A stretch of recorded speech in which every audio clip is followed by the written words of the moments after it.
Imagine the vast, untamed Eurasian steppe. For centuries, fractured clans lived and died by the seasons. The world saw them as scattered barbarians, a distant threat.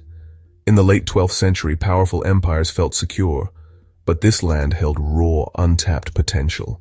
Its people, forged in hardship, were masters of horsemanship and archery. The world was about to change. A storm was gathering that would redraw the map. The steppe was a cradle, and a new era was about to be born.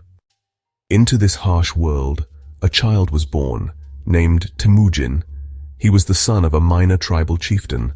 His early life was steeped in the brutal reality of steppe politics, where survival was a daily struggle. Legend says he clutched a clot of blood in his fist, a sign of greatness. His childhood was cut brutally short when his father was poisoned. This plunged his family into destitution. Temujin and his family were cast out, forced to survive on the margins. This period of extreme hardship was a forge. It taught him survival, resourcefulness, and the bitter taste of betrayal. One story tells of his capture by a rival clan. He eventually made a daring escape. Every hardship was a lesson that hardened him. The spark of an empire was not lit in a palace, but in the wilderness, within the heart of Temujin. Temujin began clawing his way back from the margins. His path to power was a web of alliances, battles, and shrewd political maneuvering. His first step was seeking out Togrul, who had been a sworn brother to his father. By gifting Togrul a sable coat, Temujin reminded him of old loyalties. His charisma and leadership soon attracted followers. He demonstrated military prowess and shared plunder based on merit, building a loyal core. Uniting the Mongol tribes was brutal. He defeated tribes that had wronged him, and with each victory his legend grew. He absorbed, rather than just conquered, tribes. By 1206, after decades of struggle, Temujin had achieved the impossible. At a Kurultai, he was proclaimed supreme ruler. They bestowed upon him a new title, Genghis Khan, the universal ruler. The chaotic steppe was united under one man, ready to be unleashed. With the Mongol tribes united, Genghis Khan commanded the most formidable military machine the world had ever seen. The Mongol army was a force of unparalleled speed, discipline, and coordination. The world beyond the steppe was blissfully unaware of the force that had been assembled. Initially, Genghis Khan sought trade and diplomatic relations with the Khwarazmian Empire. After a trade caravan was executed, Genghis Khan sent envoys to demand justice. The Shah had one of the envoys killed. The world was about to learn the true meaning of Mongol fury. Campaigns of total war would topple empires and erase cities from existence. A new, brutal, global era was about to begin. In the windswept Mongolian plains, a boy named Temujin was born to Yesugei, a minor Borjigin chief, and Holun, a woman taken in a raid, common practice in those harsh times. His birth, unremarked by the world, would one day change it forever. Legend claims Temujin was born clutching a blood clot, a sign of a violent destiny. From childhood, he learned to ride, hunt, and survive the brutal steppe, skills essential for any Mongol. At 9, his father arranged a marriage to Borte, forging a crucial alliance, but tragedy struck on their journey. Yesugei's sudden death would thrust Temujin into a world of betrayal and hardship, ending his childhood and setting him on a path no one could have foreseen. After Yesugei's death, Temujin's family was abandoned by their clan, left destitute and alone on the steppe. Holun, his mother, taught her children to survive by foraging, fishing, and hunting, instilling resilience. Every day was a fight against starvation, the elements, and hostile tribes. Tensions rose between Temujin and his half-brother Begta, culminating in Temujin killing Begta to assert dominance. This ruthless act marked Temujin as a leader, one who would tolerate no rivals. Hardship forged his character, teaching him that only strength and determination could ensure survival. The boy who lost everything was learning to rule through fear and force. The murder of Begta drew the attention of the Taichiud, who captured Temujin and humiliated him with a heavy wooden collar. Enslaved and abused, Temujin endured, studying his captors and waiting for his chance. One night he escaped with the help of a sympathetic stranger, Sorgan Shira, who saw potential in him. This act of kindness taught Temujin the value of unexpected allies and loyalty beyond fear. His escape became legend, a tale of courage and cunning that spread across the steppe. Temujin returned to his family, no longer a victim, but a survivor hardened by adversity. Captivity had not broken him, it had forged his will to never be powerless again. Now a young man, Temujin honored his betrothal to Borte, re-establishing a vital alliance. Borte's family gifted him a black sable coat, a symbol of prestige. Temujin used the coat to secure the support of Togrul Khan, his father's sworn brother and a powerful leader.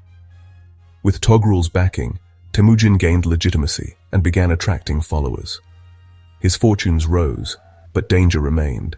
His camp was raided by the Merkit, who abducted Borte in revenge.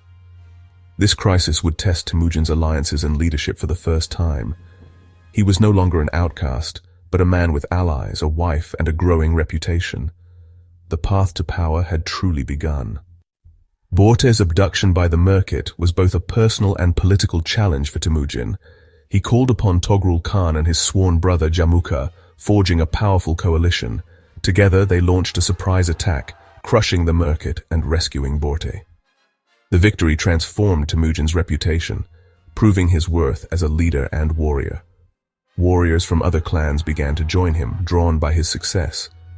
The campaign brought him wealth, followers, and the respect of the steppe. Temujin had turned personal tragedy into triumph, uniting allies through strength and resolve. This was the first major step toward uniting the tribes and forging an empire. Temujin and Jamukha had different philosophies. Jamukha favored the old aristocratic order, appointing nobles to power, maintaining the clan-based hierarchy. Temujin offered a radical alternative, meritocracy. Positions should be based on skill, achievement, and loyalty, regardless of birth. This split the sworn brothers, leading to civil war. Temujin also formulated the Yassa, strict laws designed to create order. The Yassa was another tool of unification, creating a single legal standard. The rivalry between Temujin and Jamukha escalated into a brutal struggle for control of the Mongol plains. One major confrontation was the Battle of Dalan Baljut, where Jamukha's forces defeated Temujin's. Jamukha's cruelty alienated potential allies. Temujin systematically targeted rival tribes, using diplomacy and military force. He crushed the Tatars, eliminating them as a threat. He annihilated the Kharit army after Togrul turned against him. In 1204, Temujin crushed the Naiman tribe. Jamukha was captured, and after refusing reconciliation was granted a noble death, ending their rivalry. With his rivals defeated, Temujin became the undisputed master of the Mongolian steppe. All the great tribes were now united under a single authority. He forged them into a single, disciplined, and unified nation. Temujin summoned a great assembly, a Kurultai, in the spring of 1206. They bestowed upon him the title Chinggis Khan, or Genghis Khan. It was the official birth of the Mongol nation and the Mongol Empire. Genghis Khan reorganized his entire society for the purpose of conquest. This reorganization ensured that every person's allegiance was directed towards him alone. Genghis Khan now commanded a unified people and the most formidable army on the planet. The great Khan looked outward to the rich civilizations that lay waiting. With his nation unified, Genghis Khan turned his gaze outward. To the south lay the kingdom of the Western Xia, who controlled a crucial section of the Silk Road. For Genghis Khan, conquering the Western Xia was a strategic necessity and a chance to learn siege warfare. The invasions began in 1209. However, the Mongols soon came up against the massive walls of the Tangut cities. It was here that Genghis Khan demonstrated his strategic genius and willingness to learn. Ultimately, the Western Xia could not withstand the relentless pressure. The campaign was a resounding success. The first piece of the Asian continent had fallen, and the Khan's gaze now turned east. With the Western Xia humbled, Genghis Khan set his sights on the Jurchen-led Jin Dynasty in northern China. The Jin rulers looked upon the Mongols with contempt. War was inevitable. In 1211, the Mongol horde poured south into Jin territory. At the Battle of the Badger Mouth, the Mongols annihilated the massive Jin force. They laid siege to city after city, employing terrifying tactics. The climax came in 1215 with the siege of the Jin capital, Zhongdu, modern-day Beijing. After a brutal siege, the city fell. The Mongols had captured immense wealth and technology. It proved that no wall was high enough to stop the Mongol storm. While the war against the Jin Dynasty still raged, Genghis Khan's attention turned westward, toward the Khwarazmian Empire. This vast, wealthy sultanate dominated Central Asia and controlled lucrative segments of the Silk Road. Initially seeking trade, Genghis Khan sent a caravan to Otrar in 1218. The governor, Inalchuk, suspicious and greedy, executed the merchants and seized their goods. Enraged, but still seeking peace, Genghis Khan sent envoys to Shah Muhammad II, demanding justice. The Shah, blinded by arrogance, had the envoys humiliated and sent back. This unforgivable insult led Genghis Khan to unleash the full might of the Mongol war machine westward, vowing vengeance. In 1219, Genghis Khan invaded the Khwarazmian Empire with terrifying precision. The Mongols, numbering over 100,000, destroyed the Khwarazmian armies piecemeal, employing brilliant deception. Otrar fell after a brutal siege, its governor gruesomely punished. The Mongol armies targeted the Silk Road cities, destroying Bukhara and Samarkand. Any city that dared to offer resistance was marked for complete obliteration. The campaign left the Khwarazmian Empire a smoldering ruin in just 2 years. Shah Muhammad fled and died on an obscure island. The invasion resulted in millions of deaths and the decline of Central Asia. After the annihilation of the Khwarazmian Empire, Genghis Khan unleashed his generals, Jebe and Subutai. Their mission evolved into a vast reconnaissance into the unknown lands west of the Caspian Sea. They smashed through Georgia, then swept north into the plains of what is now southern Russia and Ukraine. Here they encountered the Cumans, who appealed to the princes of the Kievan Rus for help. In 1223, at the Kalka River, the Rus' army was completely routed and massacred. Having announced their presence with terrifying force, Jebe and Subutai rode home. In 1237, the Mongol storm returned to the Rus' lands, a massive invasion led by Batu Khan and masterminded by Subutai. Their objective, the complete subjugation of the Russian principalities. Attacking in winter, the Mongols used frozen rivers as highways, bypassing defenses. Ryazan was the first to fall, utterly destroyed. Cities like Vladimir and Suzdal were stormed and annihilated. Kiev, the heart of the Rus, was the ultimate prize. In 1240, after a brutal siege, the Mongols destroyed Kiev. The conquest was complete, devastating, and long-lasting. Batu Khan established the Golden Horde. This Mongol domination, the Tatar yoke, profoundly shaped Russian history. With Russian principalities subjugated, the path into Europe lay open. In 1241, Batu Khan and Subutai invaded Central Europe. The main Mongol force targeted Hungary, while a smaller detachment went into Poland. The Northern Army met Polish and German knights at the Battle of Legnica and annihilated them. King Bela IV of Hungary prepared his defenses and gathered a large army. He established a fortified camp on the Sajo River near Mohi. Subutai launched his plan. Batu's forces assaulted the bridge while Subutai flanked the Hungarians.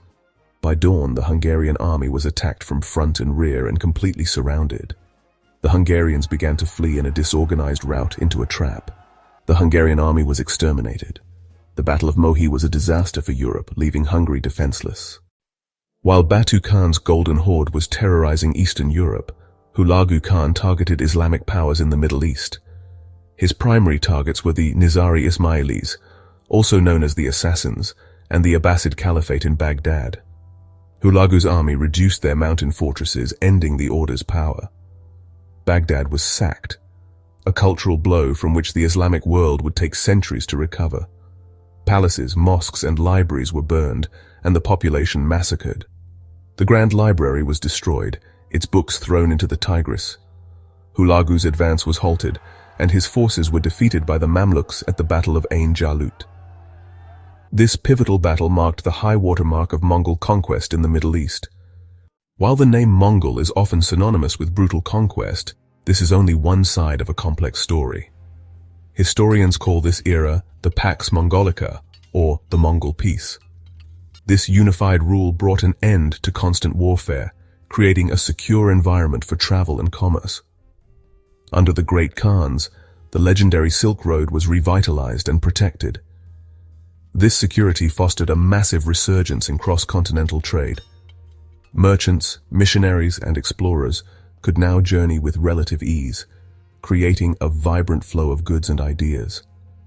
This economic integration linked the economies of distant civilizations, laying the groundwork for a truly global economy. They turned Asia into a single interconnected highway of commerce and ideas. The Pax Mongolica relied on the Yam. This communication system was a network of relay stations. It was like a medieval pony express. Established by Genghis Khan, the Yam allowed the Khan to send messages with speed. Thousands of relay stations were strategically placed. Each station had fresh horses. Riders carried a special medallion. This enabled decrees to travel across the continent with speed. Riders could cover 300 kilometers in a day.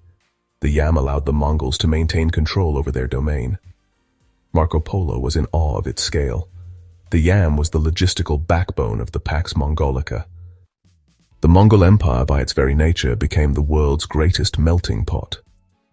The Mongols themselves had a relatively simple culture and were, honestly, quite pragmatic about the more advanced civilizations they conquered. Rather than imposing their own culture, they often adopted and adapted the customs, technologies, and administrative practices of their new subjects.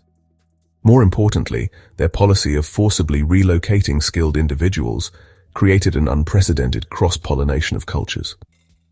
When the Mongols conquered a city, they would often spare the artisans, engineers, and scholars, deporting them and distributing them across the empire to wherever their skills were needed most. This created a forced but incredibly effective form of globalization.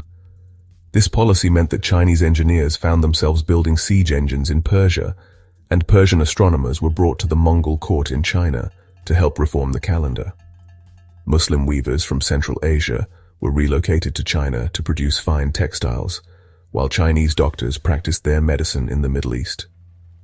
This movement of people led to a remarkable fusion of knowledge and technology. The result was a period of intense innovation and artistic syncretism. For instance, the famous blue and white porcelain that we associate with China was actually a product of this era, created when cobalt blue pigments imported from Persia were used by Chinese artisans. The Mongols were also famously tolerant of different religions, a policy born less from philosophical conviction and more from sheer pragmatism. Genghis Khan believed that all religions contained some truth, and that a happy subject was a compliant one. In the Mongol capital of Karakorum, Nestorian Christian churches, Buddhist monasteries, and Muslim mosques stood side by side. This religious tolerance, enforced by the Yassa, made the empire a relatively safe place for missionaries of all faiths to travel and proselytize. European Franciscan friars journeyed to the court of the Great Khan, while Buddhist monks traveled to the Ilkhanate in Persia, creating a rich dialogue between different faiths. This era of exchange fundamentally altered the worldview of the civilizations it touched. Europeans, through the accounts of travelers like Marco Polo and William of Rubruck, were exposed to the wonders and realities of the Far East, sparking a curiosity that would fuel the later age of discovery. China, in turn, was exposed to Persian art, science, and medicine. The Islamic world acted as a crucial intermediary, translating and transmitting knowledge between East and West.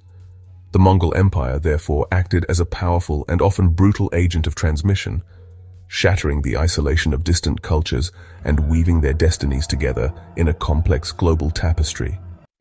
The Mongol Empire's legacy is a complex mix of progress and devastation. The transfer of technology from East to West had a transformative impact on Europe. Innovations like gunpowder and the compass accelerated Europe's development. In Russia, the Mongol model of an absolutist state was adopted by the princes of Moscow. However, the most devastating legacy was biological. The Pax Mongolica created a highway for the bubonic plague. The Black Death wiped out a third of Europe's population, causing immense upheaval.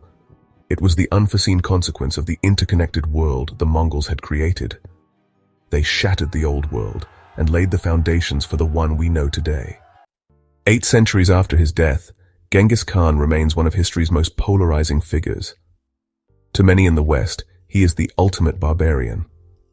Yet, in his homeland of Mongolia, he is seen in a profoundly different light. He is revered as the founding father of a nation. The truth lies somewhere in the complex and uncomfortable space between these two extremes. Genghis Khan was not a simple villain, nor was he a flawless hero. He was a product of his brutal time and place.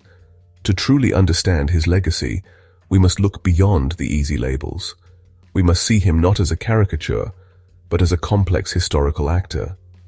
His story is not a simple morality tale of good versus evil. It is the epic story of how one man harnessed the power of his people to shatter the old world order.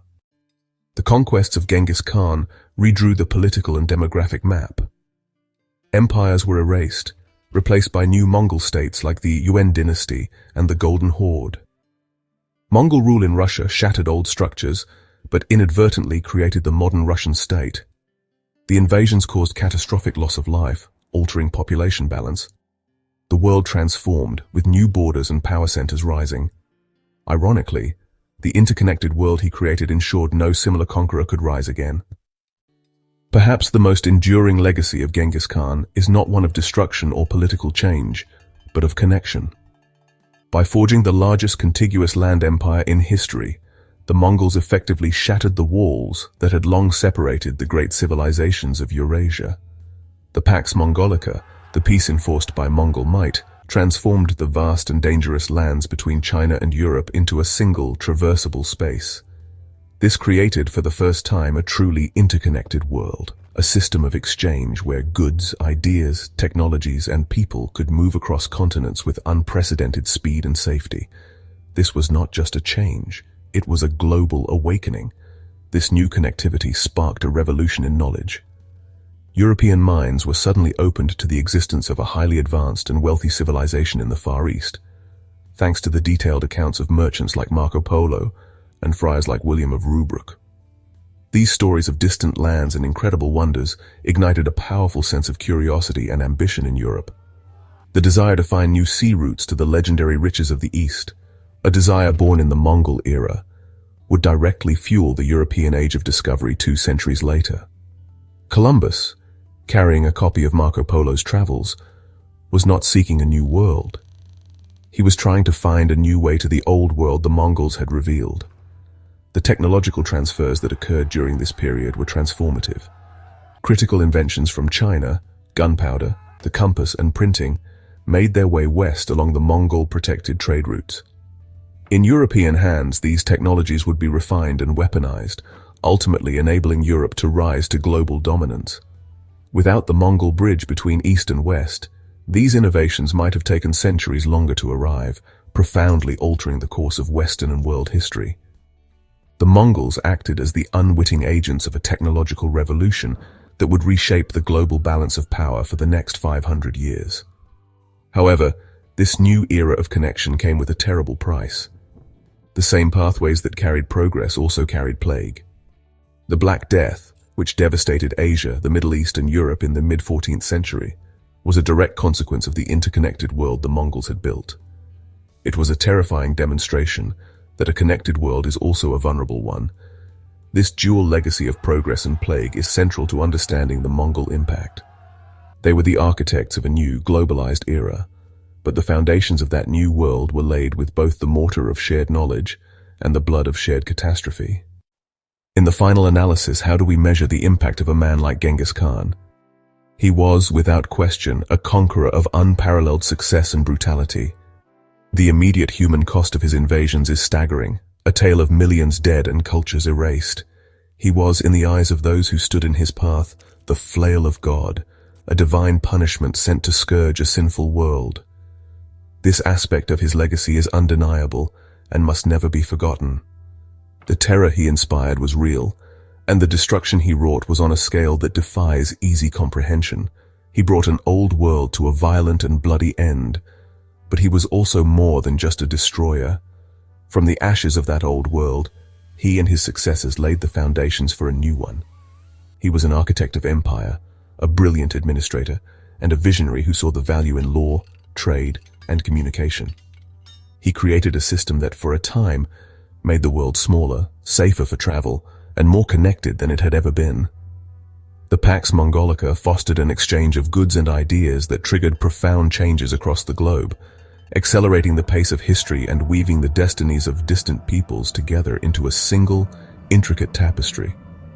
He was an unknowing catalyst for the modern era. His legacy is therefore a profound paradox. He was responsible for both catastrophic destruction and unprecedented integration. He tore down civilizations but also built the bridges that would connect them.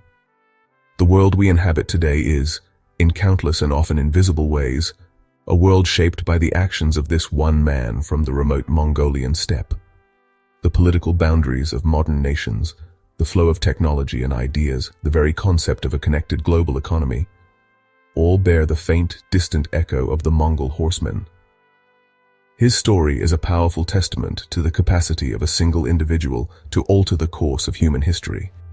Genghis Khan's life serves as a stark and enduring reminder that history is not a simple story of progress or decline. It is a complex, chaotic, and often violent process of transformation. He remains a towering figure, casting a long shadow that stretches from the 13th century to our own. Whether seen as a bloodthirsty tyrant or the father of a nation, one fact remains certain. Genghis Khan did not just conquer the world of his time.